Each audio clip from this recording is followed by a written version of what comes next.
Coming up next on Dialogue, should bear hunters change their methods? A discussion of Proposition 2, next on Dialogue. Funding for Dialogue is provided by the Friends of Idaho Public Television, the State of Idaho, and the Corporation for Public Broadcasting.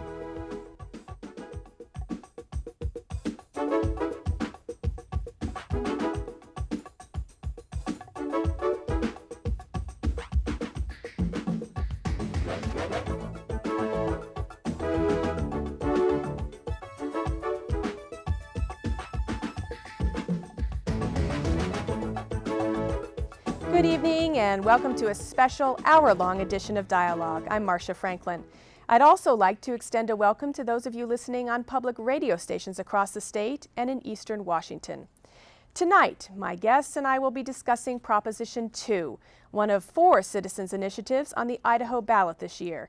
And as usual, you're welcome to call with your question on our toll-free number, 1-800-973-9800.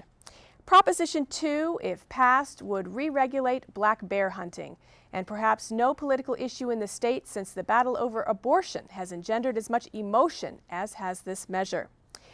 Hunters feel Prop 2 is the first step in banning other types of hunting. Proponents say they just want to put a stop to unsportsmanlike practices. Some background now, over half the states in our country do allow bear hunting. Idaho is only one of 10 states, however, that lets hunters use bait to attract bears, and one of only 2 states that allows bait, hounds, and the spring hunting of bears. If Proposition 2 passes, that would change. The initiative would ban the use of bait in hunting black bears. It would also outlaw the use of hounds for those hunts. And it would limit the season for black bear hunting to the fall before bears hibernate. It would, however, exempt on-duty fish and game officers in the line of their work. Proponents say the measure is needed because they feel current bear hunting methods are cruel and unsportsmanlike. But opponents say that's not true and that the methods are part of a coordinated management plan to ensure that there isn't an overpopulation of bears. Both sides of this debate are here to present their case, and again, our toll-free number for your question is 1-800-973-9800. One caveat, though, we really don't want to have the phone lines used as any sort of polling mechanism. We're going to be leaving half of them open for one side and half of them open for the other, so be forewarned. That being said, let me now introduce my guests. Speaking for the proposition is Lynn Fritchman, a hunter and former Fish and Game reservist from Boise, and Stu Churchwell, a hunter as well and conservationist from Challis. Both are with the organization known as ICUB, the Idaho Coalition United for Bears. Speaking against the proposition is Don Clower, a hunter from Meridian and the chairman of the Sportsman's Heritage Defense Fund, and in Moscow, Idaho, Idaho Fish and Game Commissioner Keith Carlson. We'll begin by allowing each side to make an opening comment. Mr. Fritchman, as the proponent, you may go first. Thank you very much, Marcia, and I'd like to thank the station for allowing us this opportunity to present our views. Let me say first that I'm a third-generation Idahoan and have been a hunter all my life. I was a career Army officer, and I had opportunities to hunt in many places throughout this country and throughout the world. I also put in roughly 300 hours a year as a volunteer for the Department of Fish and Game. If I felt that Proposition 2 was in any way an anti-hunting measure, I would not be associated with it. With the privilege to hunt comes the responsibility to hunt in an ethical and sportsmanlike manner. That is what Proposition 2 is all about. It would put a stop to baiting bears, to using hounds to hunt bears, and to the spring season for bears, and that is all it would do. Why should we do away with these 3 methods of hunting bears? Simply because they are unsporting, unethical, and a gross violation of the fair chase principle that all hunters should adhere to. Baiting consists of placing a pile of assorted garbage in a pit or a barrel, setting up a blind or a tree stand, and waiting for a hungry bear to investigate the bait. The bear is then shot at very close range. This is not a sporting method of killing bears. It's the equivalent of shooting a parked car. Hounding is the pursuit of a bear by a pack of radio-collared hounds, forcing it up a tree, and then having the hunter arrive at the tree, guided by the radio signals emitted from the collars, and shoot the exhausted bear off a tree limb, again at very close range. This is a gross violation of fair chase principles. Not infrequently, a bear feeling cornered during the pursuit will turn on the pursuing hounds and defend himself. When this happens, the hounds come out on the very short end of the stick. The Boone and Crockett Club will not recognize the trophy submitted if it has been taken by the aid of radio collared dogs. In the spring season for bears, it's inevitable that nursing females with cubs are killed, and this dooms the cubs to starvation or predation. Every bear biologist in the western states agrees with this. We don't hunt any other big game in the spring when they're rearing their young. Why do we do it with bears? We don't bait any other big game. Why bears? You can finish up your comment, please, Mr. Fritchman. Yeah. This is simply an issue of sportsmanship, ethical hunting, and fair chase, nothing else. Thank you very much. The other side, Commissioner Keith Carlson, you may give your opening comment now. Good evening, Marcia. Mr. Fritchman puts his argument forth as far as sportsmanship. I'd like to put it forth as to who is going to control the management of the game of the state of Idaho. The Idaho Fish and Game Commission opposes Proposition 2. There is no biological reason for Proposition 2. The bear populations in our state are healthy. I'm very proud that we have some of the nation's top bear biologists working for the department. Dr. John Beecham and Jeff Rollman are the authors of A Shadow in the Forest, a book published by the University of Idaho Press 2 years ago that details their experiments and research that they've conducted on Idaho bears since the early 70s. Our biologists monitor the bear populations and have assured the Commission that Idaho's bears are doing fine under the current management plan. There is no biological reason for this proposition. In the few units where research and monitoring indicates that we do need to restrict harvest, the current plan allows the Commission to take action, and we have done so, restricting hunting methods in some cases and shortening seasons in others. The initiative, if passed, would remove management of one of Idaho's important big game species from the biologists and put it in the hands of the law. Wildlife management should be done with sound biology and good informed public input, You have about 30 seconds, not by Mr. newspaper Carlson. ads and TV sound bites. Idaho is a diverse state, from the thick forests of the North Country where I am now to the wide open spaces of Owyhee County. Wildlife management cannot be done with a one-size-fits-all approach. Proposition 2 restricts the ability of the professional managers to manage bears. The Fish and Game Commission was established 58 years ago to remove politics from wildlife management and assure that all Idaho's wildlife is managed scientifically to preserve, protect, and perpetuate as is required by the law. Thank you very much, Mr. Carlson. Before we go to questions, both from me and from our viewers, I'd like to give you a little bit more background. First of all, let's take a look at the total number of black bear killed in Idaho. In 1990, it was a little over 1,600 bears. These are figures from the Department of Fish and Game. In 1995, that had gone down a bit to a little over 1,200 bears. In both years, the percentage was about 65% males, 35% females. If we look at the methods that are used to harvest or kill those bears, still method is the number one method. That's basically sitting still and using binoculars and tracking bears. Incidental, which means people killed bears while they were also looking for another animal like an elk on a combined tag. It's about 30%. Folks using dogs account for about 17% of the bears killed in the state, and folks using bait another 17%. So hopefully that'll give you information. Those are statistics gleaned over, they're averaged over the past couple years, I believe 93 to 95. Let me first start with you, Mr. Fritchman. You mentioned in your opening comment that you are a hunter. You've also mentioned in other forums that you're not specifically a bear hunter. Why have you personally gotten involved in this issue? The reason I have gotten personally involved is that as a volunteer for the Department of Fish and Game, one of my chores is to check in bears that have been killed. There is a mandatory check-in requirement for bears.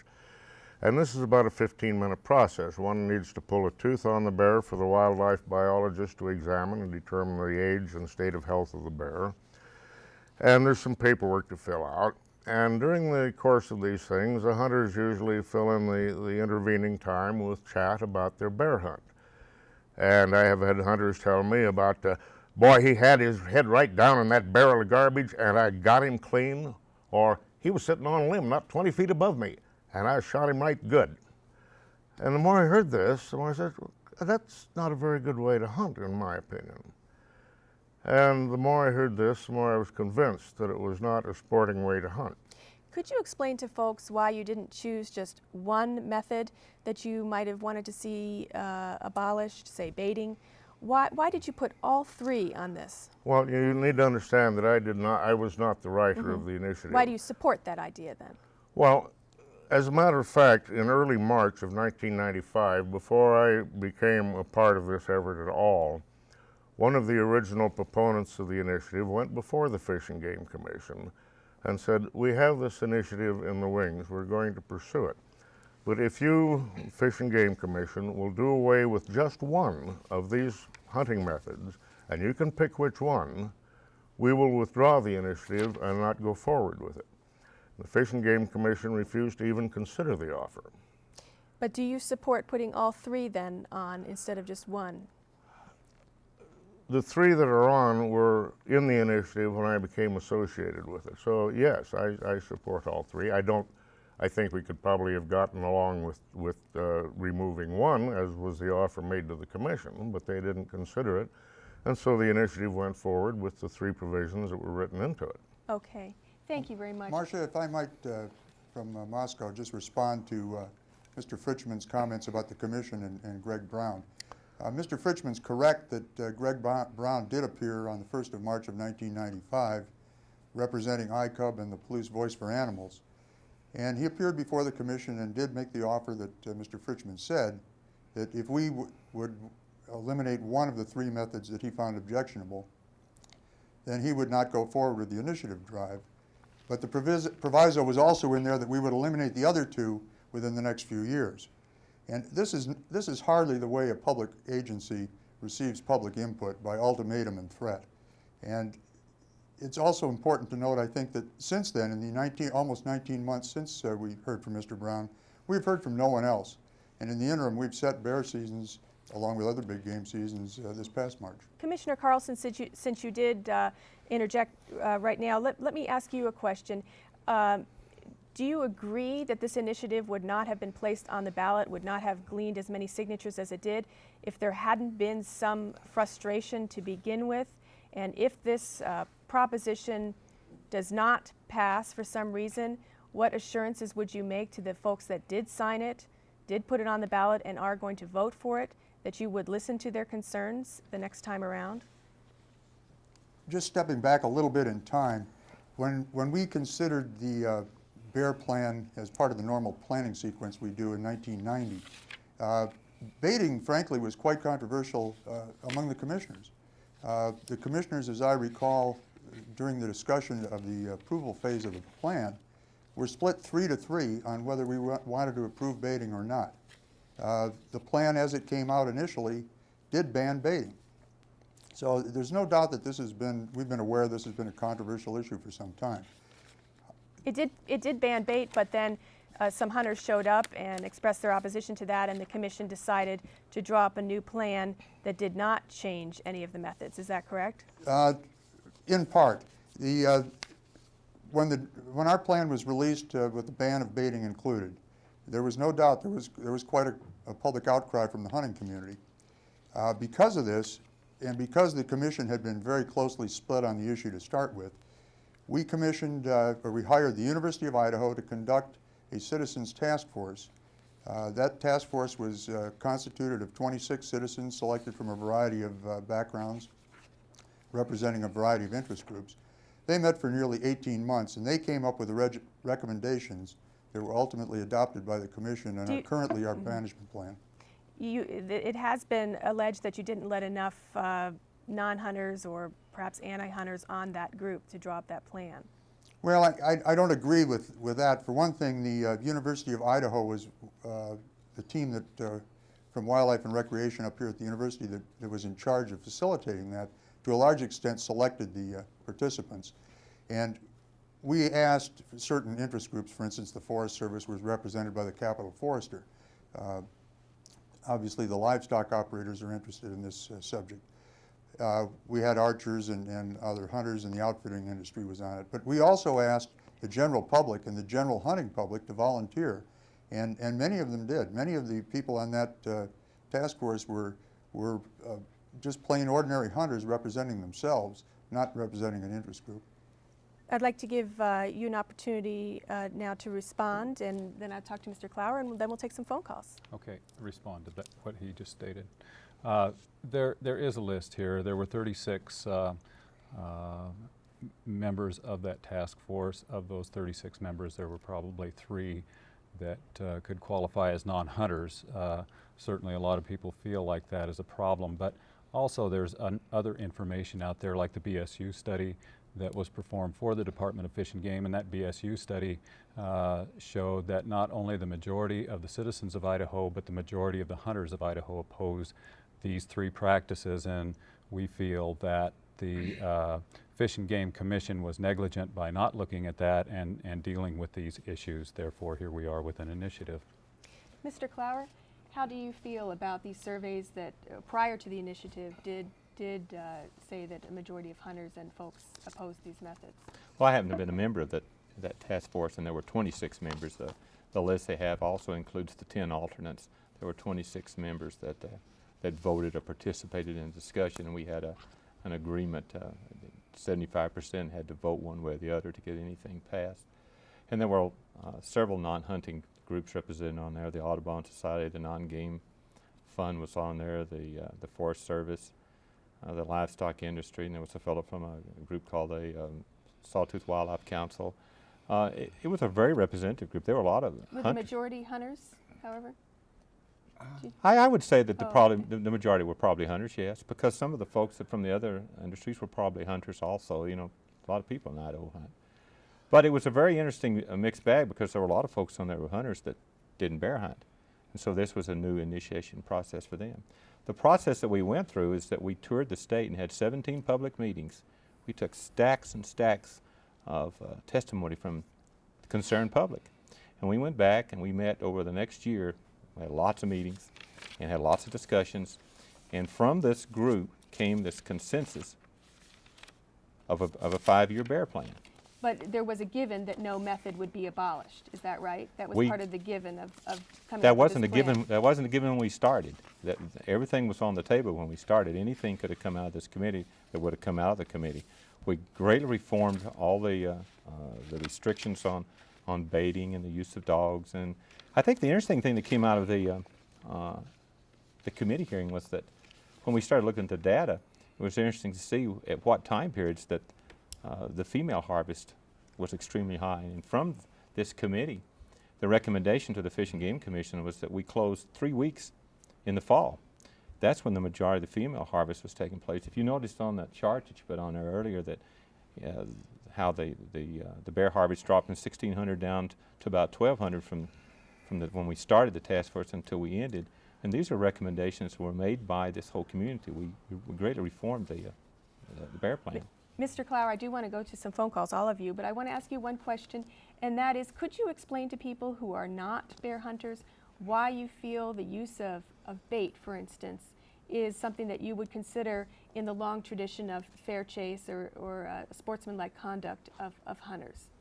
There's 29 states, as you put up there earlier, that allow baiting. 10 allow, or 29 states that have bear hunting. There's 10 states that allow the use of bait. Why do you feel, though, that it's... Because there's 2 main reasons. From the management side of it, some types of habitat, it's almost impossible to use any other method to really reach the objectives that the Fish and Game has set for the bear harvest. In northern Idaho, where 2/3 of the bears are taken, it's extremely dense forest, and this is one of the very best management tools the Fish and Game has to achieve their management goals. But second, and maybe most important, is that it allows the hunter to get extremely close to his quarry. He's able to identify his target. He's able to identify if it is a female bear with a cub, because it's against the law in this state to shoot a female with young at side. And with the ability to get close to your quarry, you identify your target, and you're able to make a good, close, clean, ethical killing shot. And that's important for when you're hunting. That's I'll give you one rebuttal, and then we really want to hear from some viewers. Okay. Mr. Clower says that this gives you a chance to get close to the bear and see that she doesn't have cubs. Every bear biologist in the western states agrees that when a female comes to a bait site, she will leave her cubs, if she has any, in the brush while she investigates. Every bear biologist in the western states agrees that when a female with cubs is pursued by hounds, she will leave the cubs in the brush or run them up another tree while she attempts to lead the hounds away from the cubs. So the hunter 90% of the time doesn't know whether he has cubs or not.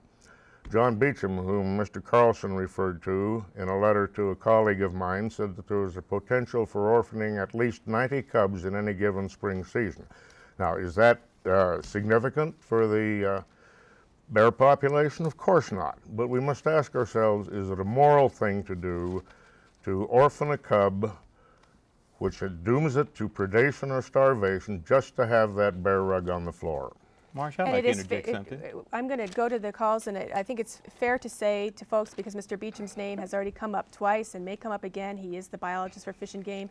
Mr. Beecham's position has been that he is opposed to baiting. However, he feels that there would be a loss of management ability if all three methods on this initiative were banned. Let's go to the phone calls now. Richard in Blackfoot, please go ahead with your question. Yes, well, my question is, if groups of people, like the extremists that I've heard from, if they can put things like this on what they're doing, what will be the next thing? Well, are they going to ban elk hunting or cow hunting, or what will be the future? Okay, thank you very much for your call, Richard. Mr. Churchwell, maybe you can address this issue. There has been a lot of controversy over whether this is the first step, that there have been comments by the Richmonds, supposedly, who live in your area, that they want to next go out after the mountain lions. Could you respond to this? Yeah, well, there is no plan to stop any other hunting. We feel that the Fish and Game Commission was negligent in not responding to the concerns of the people of Idaho when the BSU study was performed, and by not listening to the ideas of their biologists and implementing a ban on baiting in the first place, we feel that political pressure has interfered with the management process. And we're confident that if Proposition 2 passes, that this is going to send a wake-up call to the Fish and Game Commission that the people of Idaho are concerned about the way that their wildlife is managed, and that the Commission must respond to the needs of the people of Idaho. And therefore, if they do that, there's no need for initiatives in the future, and therefore we have no plans for any other initiatives. It's kind of interesting that Mr. Churchwell make that statement.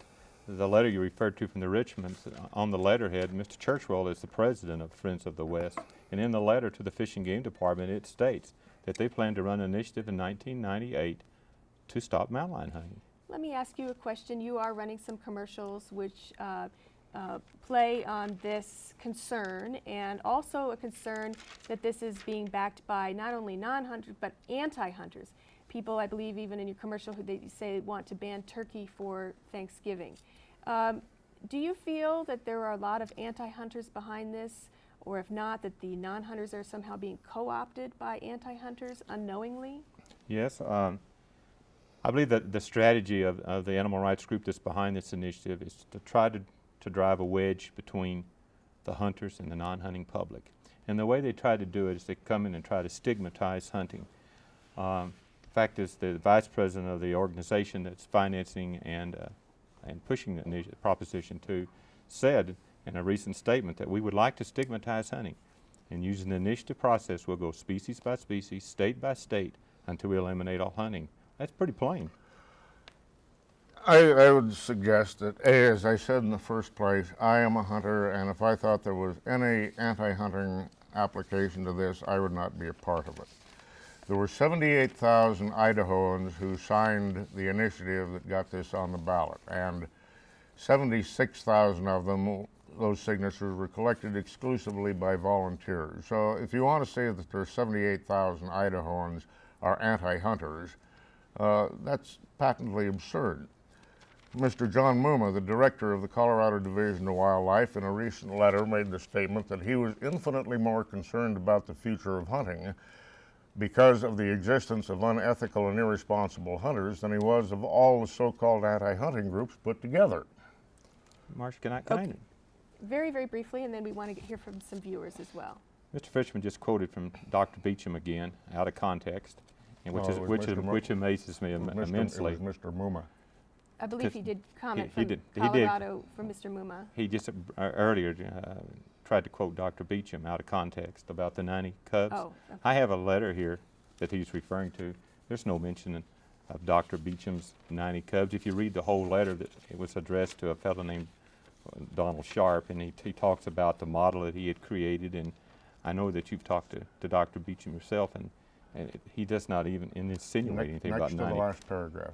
I think that it's fair to say that there is, we wouldn't necessarily know how many cubs would be orphaned, but Dr. Beecham does estimate, I believe, fewer than 90. That he says 30, there's a potential for 30 sows, and he doesn't know how many of those would have had babies. Let's move on. But he did say a potential of 90. No, he didn't. Let's, he didn't. rather than argue these finer points, let's move on here to Rick from Moscow. Rick, what is your question, please? Well, I was kind of concerned about that. It's funny you're talking about that. My question is about these cubs that are supposed to be orphaned during this bear baiting and hunting. I've heard anywhere from 5 a year to tonight I hear 90. I'm kind of surprised. I heard 50 in the paper a couple of days ago. I don't know if it was Stu that said that or not, but somebody I read wrote a letter to the editor. And I wonder if we could maybe clarify that. I think it's an important issue. Okay, thank you very much. Mr. Carlson, would you like to jump in here at this point? Yes, I would, Marcia. In fact, I talked to John Beecham yesterday to make sure I was clear myself on what kind of numbers we were talking about, because I've heard, I share the concern that Rick has that we were hearing a lot of pretty wildly divergent numbers. 3 to 4 orphaned cubs a year are turned into fish and game. Now that's probably a meaningless number, because who knows how many are orphaned in fact and not found and not turned in. Is it fair to say that some would be orphaned? Certainly. Now John has done some math regressions based upon the number of females in the spring harvest in the 93 to 95 time frame, the time frame under this current management plan. And without getting into a lot of math that John explained to me, he says that it's his estimate that a maximum of 30 cubs each spring are orphaned.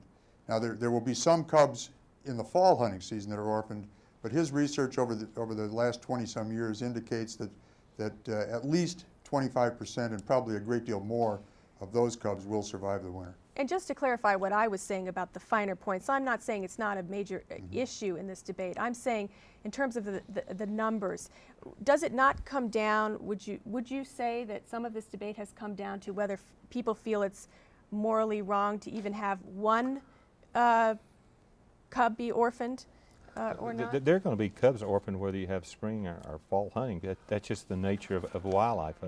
Wildlife, animals die. That's just the way Mother Nature is. A lot of these orphan cubs that are turned in, they're from unknown causes or caused by forest fires. But Marcia, you have hit on the crux of the matter and something I'd like to keep this debate focused on. The question of sportsmanship, ethics, and fair chase. Now, Mr. Carlson mentioned that this discussion had been going on for some time. It has been going on for some time, and Mr. Paul Keaton, who is a respected attorney in Lewiston, was appointed to the Fish and Game Commission in 1969 and was later appointed as chairman of the Fish and Game Commission. And he wrote recently a letter to the editor, and I'll make just a brief quote from that. The commission had many complaints about the manner in which bears are hunted, but on account of the controversy in this matter, refused to take any action. I have always thought that it is inhumane, unsporting, and downright unethical to hunt bears as they are now hunted in Idaho. To hunt bears over bait and with hounds in the spring results in cubs being left without their mothers to starve or be killed by predators. Now, that was the chairman of the Fish and Game Commission, and that was 26 years ago. Okay. Marcia, if I might respond, since we're talking about my neighbor in Lewiston and a fellow commissioner, and I have the utmost respect for Paul. I don't share his beliefs, however, and I think it's important to note that Governor Batt, former Governor Andrus, and a majority of the legislature has also expressed their hesitancy to support Proposition 2, and in fact, in the case of Governor Andrus and Governor Batt, have come right out and said they're opposed to Proposition 2. This is not a clear-cut issue, and while I respect Mr. Keaton immensely and I respect his attitude, let's not get too carried away with that. I've also been the chairman of the commission twice and have served on it for over 9.5 years. You've mentioned that you believe that the commission and the department should have adequate management tools, and that's why you oppose this. We've mentioned Dr. Beecham several times. Dr. Beecham has been an opponent of baiting. He is on your staff. My understanding is when this new management plan was drawn up, the directive was not to drop any method at all. People may look at that and say, are the staff people at Fish and Game being given adequate consideration, their recommendations by the Fish and Game Commission, the professional staff? You bet they are. There's no doubt in my mind that we deal in a lot of controversial issues. You don't have to be too careful a reader of the media to notice that the Fish and Game Commission is quite often controversial. And as I mentioned earlier, the commission at the time, 1990-91, was split 3-3 on whether we were going to approve or disapprove of baiting. We're the ones who commissioned the Boise State study that's been mentioned by Mr. Churchwell. Okay. We're aware of these things, but it's not a clear-cut decision. And I can assure you that we do listen to our biologists, and our biologists are telling us now from a biological point of view, from a management point of view, Proposition 2 makes no sense. Yeah, I need to talk about something here. We're completely missing the whole point of the initiative.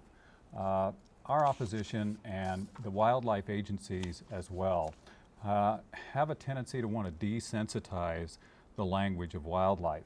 And in fact, what happens when you do that, mother bears become sows, baby bears become cubs, and instead of harvesting or instead of killing bears, we're harvesting them.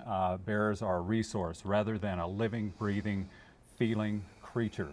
And this is the crux of our problem today. When we talk of bears in desensitized terms, it's easy to justify atrocities. We need to get real here. We need to face it. These three atrocious hunting methods are killing mother bears. They're slaughtering baby bears. And at the 1995 Western Black Bear Workshop, the black bear professionals talked about how if you're going to have hound hunting, you're going to have baby bears caught on the ground by dogs. And I've owned, trained, and run hounds myself, and I know from experience, believe me, that what a pack of hounds can do when they attack an animal on the ground. It's, you have, that animal is jerked and yanked and pulled in as many directions as you have dogs. And you have a tug of war with a baby bear in the middle, with that animal screaming as loud as he can in pain and confusion. And that death is not quick, it comes slowly. 10, 15, 20 minutes it can be drug out, and that seems like an eternity. And if you have ever heard the screams from an animal being ripped apart by a pack of dogs, you could not justify this activity if you have any compassion at all. Well, I think this kind of typifies the problem about Proposition 2. People get extremely emotional. It is emotion. That's why we're emotional, and that's why we're all here. People are emotional about it. In the terminology of using mother bears and baby bears, I've never heard anybody referring to a female elk as a mother elk or a mother deer or a mother horse. The animal rights people always attribute human characteristics to wild animals to try to evoke the emotions that these people here are trying to evoke tonight. They're trying to confuse the issue with a lot of emotions instead of just standing back and look at the real facts of the case. These methods that they're trying to eliminate are actually the most selective and the most sportsman and the most ethical methods of harvest of bears of an animal that is very difficult to tell the difference in the sex. That's the reason these methods are allowed. Why do you think then that the initiative is on the ballot, Mr. Clower? Because I think that outside interests have come in and stirred up the emotion with a lot of rhetoric. You know, you could take any hunting method for any animal and dissect it as carefully as they have and only show the worst case scenarios, and I believe that you could take and present any type of proposition like this, and the non-hunting public who does not understand hunting are easily swayed by emotions instead of facts. And Marcia? I'm going to exercise moderator's prerogative here and take a phone call. Charlotte in Lewiston, please go ahead with your question. Well, the opponents say that this is the logical first step in outlawing hunting. And I'm curious, if there's only 2 states that allow all 3 methods, why have none of the other states outlawed hunting completely yet? Thank you very much for your call, Charlotte. Mr. Clower? well, every state manages their wildlife differently. You cannot really compare any state's management techniques or methods to another state because it has to do with wildlife populations, hunter numbers, the habitat, what kind of hunting area you're in, and then Why do you feel, though, that it's the first step in potentially banning all hunting? What indications do you have? Colorado this year, the same group that outlawed their bear hunting and spring hunting in '92 now has come back with a trapping initiative. The Humane Society of the United States, who's financing this whole operation, has initiatives in 6 different states to stop some type of hunting. These people right here have already sent 2 letters to the Fish and Game Director warning them that after this was over, that they were going to file a 1998 initiative to ban mountain lion. It's pretty obvious. Marcia, could I get here just a moment? I'd like to ask Commissioner Carlson a question. In view of the fact that Idaho is the only state in the lower 48 that still permits baiting, hounding in the spring season for black bears, and also in view of the fact that Dr. Beecham, your primary bear biologist, has been on record as opposing baiting since the 1980s, is it your position and the position of the Fish and Game Commission that baiting, hounding in a spring season are essential, that is to say, absolutely required for the management of Idaho's black bear population? And if so, why and in what way is Idaho unique that they require all these methods when none of the other 39 states with viable bear populations in the lower 48 feel the need for them? Just, are they absolutely required? I hate to say that anything is absolutely required, but Proposition 2 would absolutely ban all 3 methods and would essentially force us to try and manage bears in a season that starts the 1st of September and effectively ends the end of October. And it's the feeling among the commissioners and among our bear biologists that in a period of time, now it's not going to happen overnight because bears have a slow reproductive cycle, as you know, but in the 5 or 10 year time period, we may well be faced with having bear populations that are not going to be susceptible to being managed by the things that Proposition 2 would leave us as in our toolbox. Despite the fact that this has not occurred in any other state which has banned these practices. No other state has had a bear population explosion. Every state that has passed an initiative of this type is very satisfied with the outcome. I'd like to comment to well, that. let me just mention that. Oregon's passed 2 years ago, Yes, same Colorado a couple, 3 years ago. The bear reproductive cycle isn't going to have any more or less bears in a 2 or 3 year time frame than, and you can't measure it yet. Well, how about Montana that prohibited baiting and hound hunting almost 50 years ago? They have no problems with their black bear population. They manage their black bears just fine. So will Idaho if Proposition 2 is passed. I'm going to exercise my prerogative again and get some of the viewers' questions in. This is a faxed question from Rose Mitchell of Arco, Idaho. I will address it to Mr. Fritchman or Mr. Churchwell. Is it true that Proposition 2 allows government hunters the use of hounds and bait to hunt bear? Why is it ethical for government hunters but unethical for the private citizen? What it allows is exactly the same methods that the Fish and Game Department is using now. These concerns that there are going to be more, quote, problem bears or nuisance bears are based on a completely unwarranted assumption that we're going to have an explosion in the bear population. This has not occurred at all. But Colorado, you don't mind the Fish and Game officers using bait or they hounds do that now. if they need There'll be no change whatsoever. That is provided for in current law and regulations. Colorado is harvesting as many bears now or more than they did before the initiative. So there is no reduction in the harvest of bears, and consequently there will be no need for government control.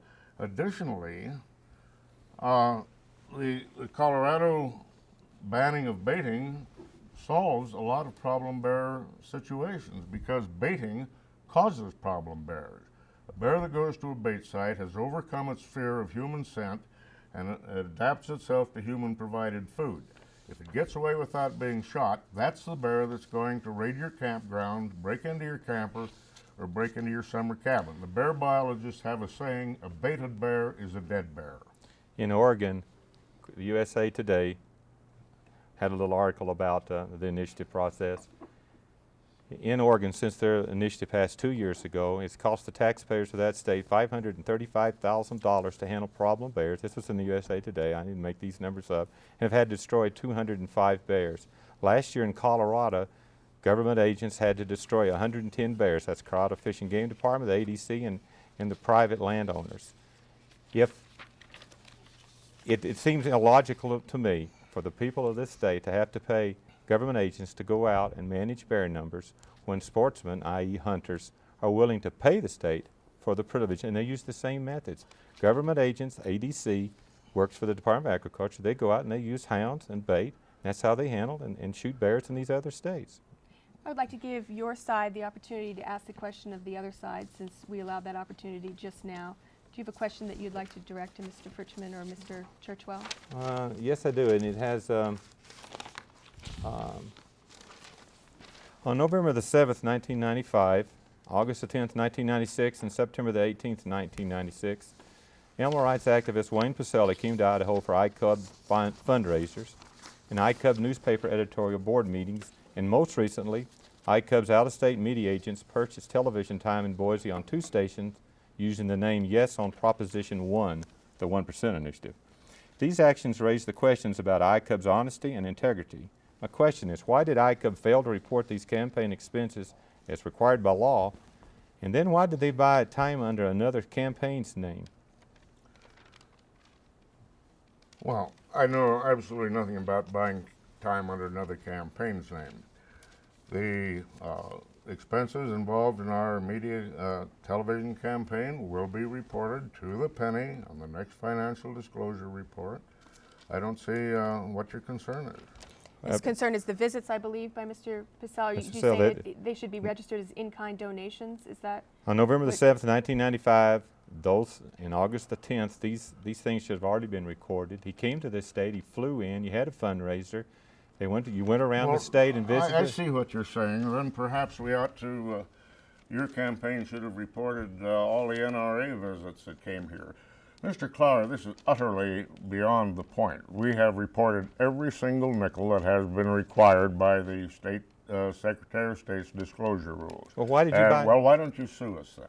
Well, Okay, why didn't you buy? Why'd you buy time under Yes on Proposition 1? We have not. He's, Yes, you have.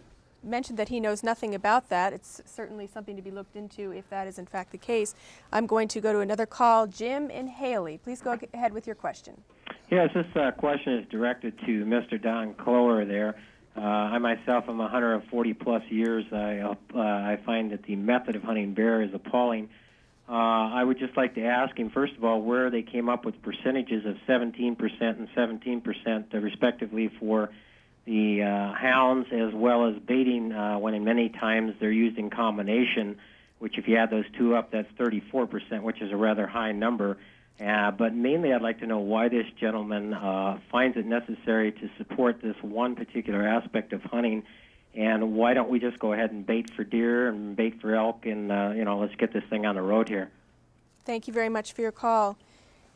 How do you answer the perception from people, again, that baiting and hounding are inhumane methods of, and that they aren't applied to many other animals? A lot of states do allow. I'm just talking about in Idaho. Oh, okay. In Idaho, Again, every state has different management plans and different management strategies for managing their wildlife. In this state, But this has become a sociological issue as well as a numerical and a methodological issue, if you will. I mean, many of the articles being written now about these initiatives across the state make this point, that this is, other factors are involved here in people's minds when they make the decision. How do you answer people for whom in their mind, or a hunter like this who feels that these are not methods that they like? well, most of the hunters that express the dissatisfaction have probably never really gone bear hunting and don't understand. It's like asking somebody who is an avid bait fisherman why other people use artificial flies. If you don't participate in the activity, you probably don't fully understand it. And where the numbers came from that he asked about, the 17 and 17%, as Mr. Fritchman mentioned earlier, every hunter that takes a bear, kills a bear, is required by law within 10 days to bring that hide or the skull to the Fish and Game Department. I also am a volunteer and have helped check in bears at the Fish and Game Department. The mortality report you list on there, what methods you used, what weapon you used, what unit you were in, and it's quite a lengthy report that you have to fill out, and from there, that's where the Fish and Game gets their data. Mr. Clower says that that folks that haven't participated in these activities don't know what they're talking about. But as I didn't said say before, that. I said didn't understand it. Okay. Well, I have participated, and I do understand it, and I resent, first of all, him calling me an animal rights activist, because I'm not. I am a hunter. I live a self-sufficient lifestyle in central Idaho. The majority of the food I eat comes from wild game. I made this jacket. I made these boots out of animals that I killed. I'm not an animal rights activist, and the Humane Society of the United States is not twisting my arm and making me sit here to say what I'm saying. I say these things because I know what is happening. I feel they are unethical practices and they need to be stopped. They're very cruel. I have a faxed question directed to you, Mr. Churchwell, from a Kevin Carney in Idaho Falls.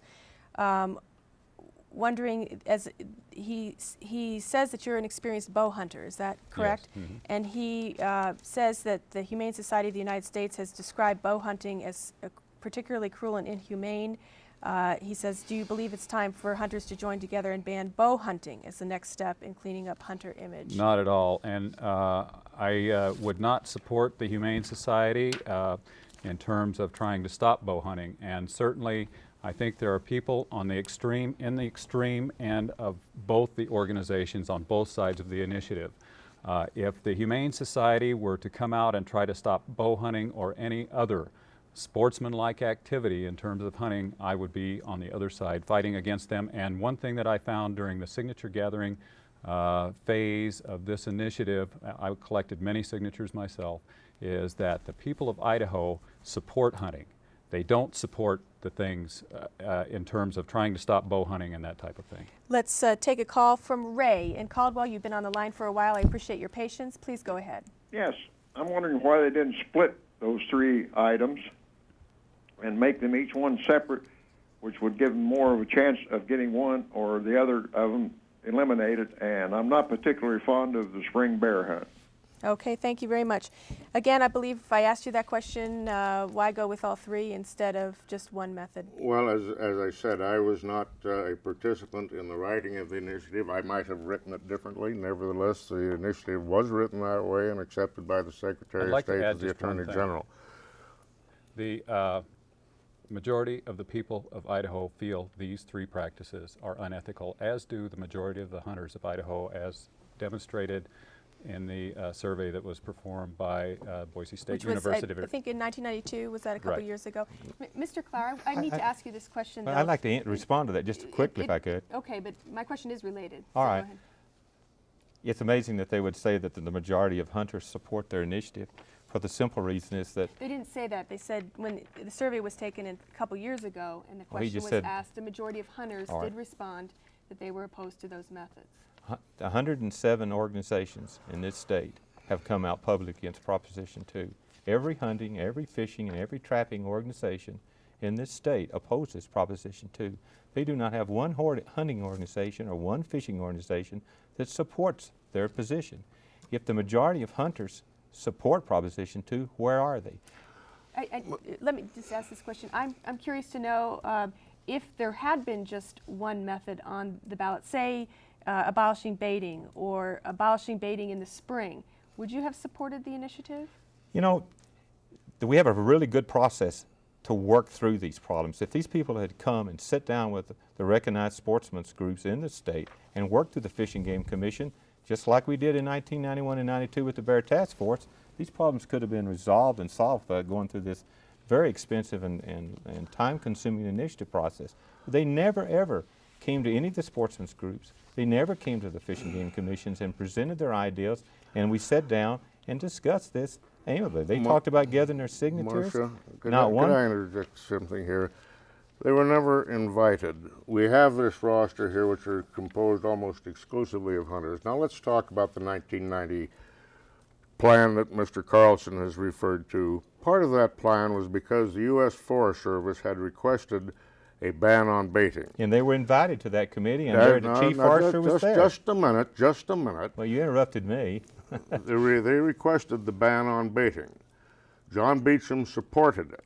It had been planned to ban baiting, but a group of, I think the number was about 100 baiters came into a commission meeting, shouted, pounded the table, said no. The commission caved in, as they have before in 1992, and Governor Andrus said that he had never seen such appalling cowardice in his life as the commission caving in 1992. I think it's fair to say that the initiative was filed because you felt some frustration with the process. 4 years after. Precisely. 4 years later, though, they waited an awful long time, and they never, ever, any 26 time, years.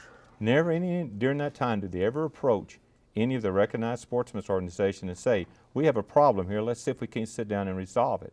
But instead, they're trying to bully their way through with the initiative process and force their ideas on it. In 58 years of the Fish and Game Commission, this has never, ever happened where one group forced their will on the Fish and Game. I'm going to let some more callers get through the here. hunters. Melanie in Bonners Ferry, please go ahead, and if you could be brief with your question.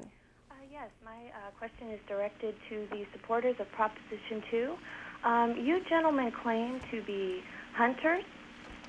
My question was, I wanted to ask you if you ever used rattling, bugling, or predator calling as a method of taking game. I have. Okay. Is it your contention that those are the same as baiting? Is that why you're asking?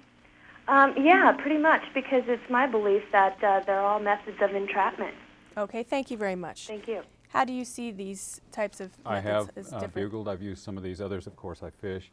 There is a big difference, and that is the fact that baiting bears can create problem animals that can jeopardize public safety and have to be dealt with. Bugling elk doesn't cause problem elk. As far as the ethics go, do you have any comment on that? I think it is unethical to shoot a bear that's come into bait, and certainly on the same level, it's against the law to put out bait for elk and deer and other animals. You can't put out corn for waterfowl to bring them in. So I feel that those practices are unethical, but the most important issue that we need to focus on here is the creation of an animal that can jeopardize public safety and have to be dealt with as a result. Marcia, I'd like to respond to that real quick about the problem bears. If you turn their way, they answer around backwards. There's 29 states that allow bear hunting, only 10 allow the use of bait. So if you use their logic, that means 19 states that don't allow bear baiting have no problem bears.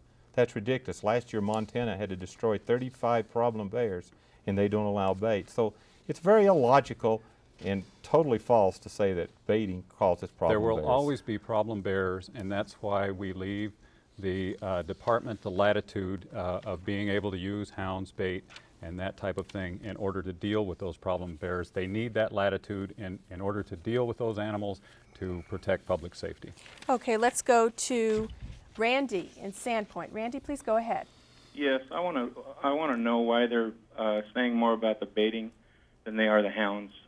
It's totally unethic to run an animal with a dog, and I am totally against it. Okay, thank you very much. Could you address the folks out there on the hounding issue?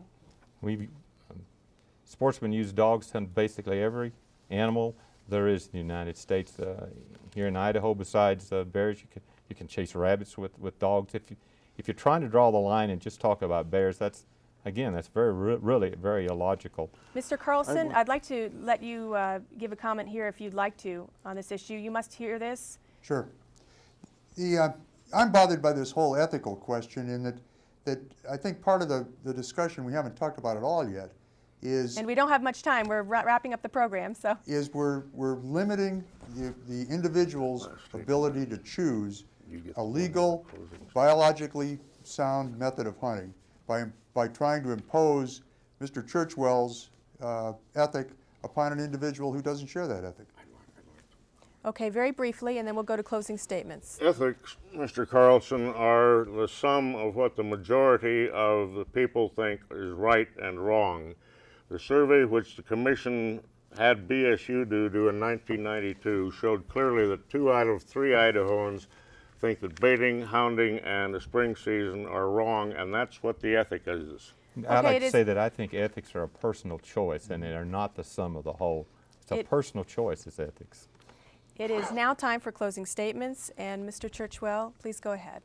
Okay, I believe that we've established here that baiting and a spring season and hound hunting for bears are unethical, unsporting, a violation of fair chase. And there's one more reason that we need to talk about here, and that is the future of hunting. This initiative is pro-hunting, not anti-hunting.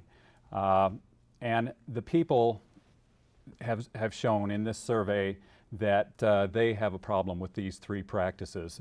Hound hunting, baiting, and hunting in the spring for black bears in Idaho represents a grotesque weeping boil on the face of Idaho's hunting community, and it needs to be stopped.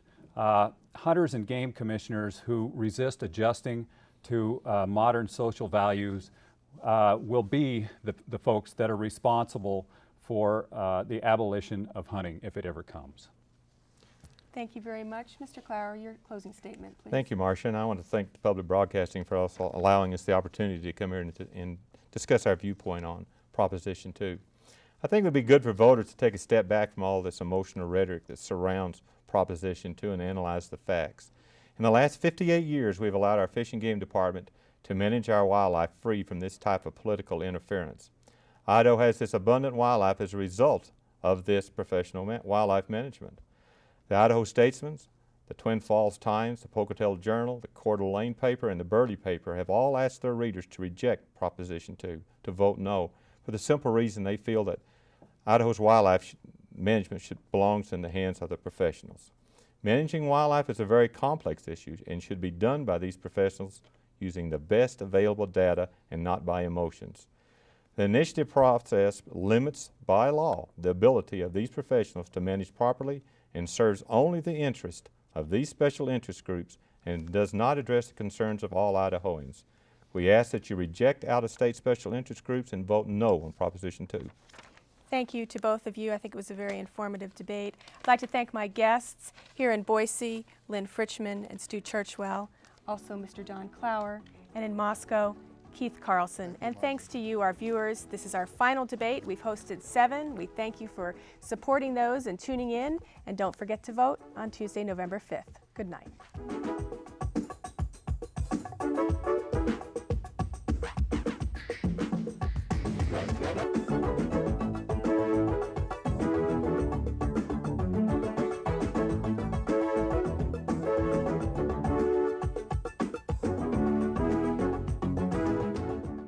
Dialogue is a production of Idaho Public Television and is funded by the Friends of Idaho Public Television, the State of Idaho, and the Corporation for Public Broadcasting. To purchase a videotape of this program, please contact Idaho Public Television at 1-800-543-6868.